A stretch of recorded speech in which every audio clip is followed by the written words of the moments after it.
हरिभक्तपरायण पंडित महाराज डाके राहणार मानवत गेले कित्येक वर्ष ज्ञानेश्वरीची पारायण करून सामान्य शेतकरी समाजाला आणि गावकऱ्यांना जागृत करत आहेत आणि परमार्थाची जाण देत आहेत. हे एक अत्यंत महत्त्वाचं कार्य आहे.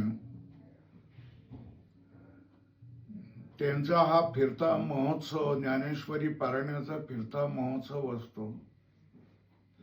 एका गावाहून पारायण संपलं की माणसं डोक्यावर ज्ञानेश्वरी घेऊन दुसऱ्या गावामध्ये जातात आणि दुसऱ्या गावामध्ये पारायणाचा महोत्सव सुरू होतो.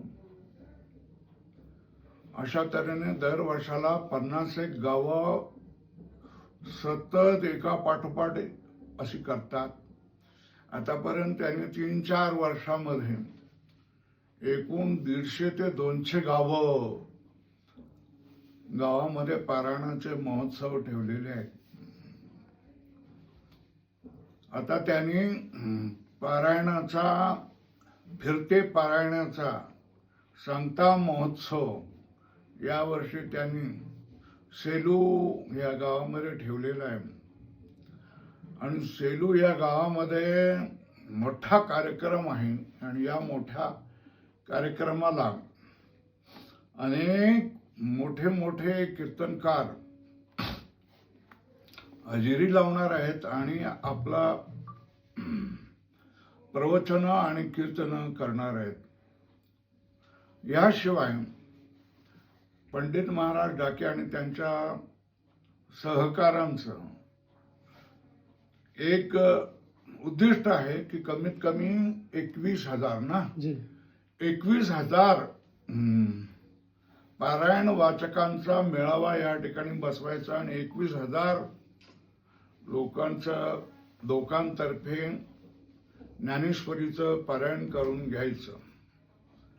21,000 पारायण करणाऱ्यांना गोळा करणं हे अत्यंत फारच कठीण काम आहे आजच्या काळामध्ये.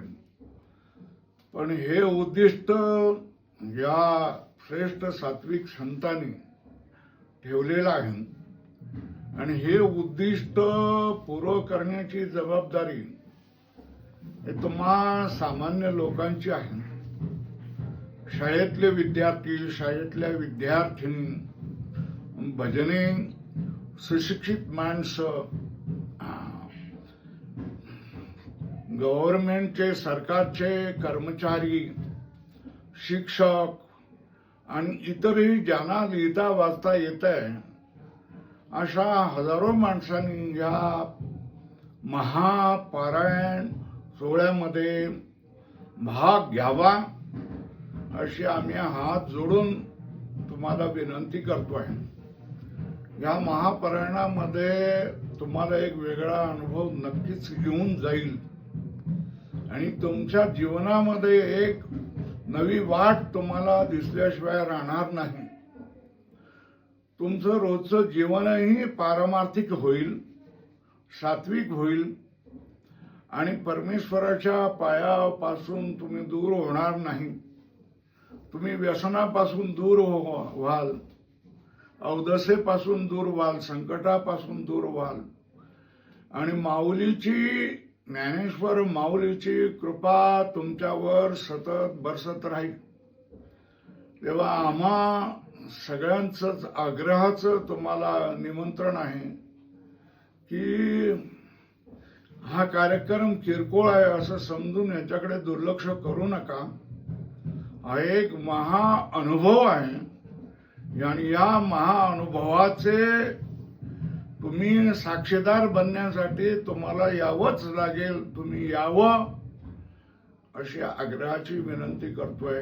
रामकृष्ण हरी.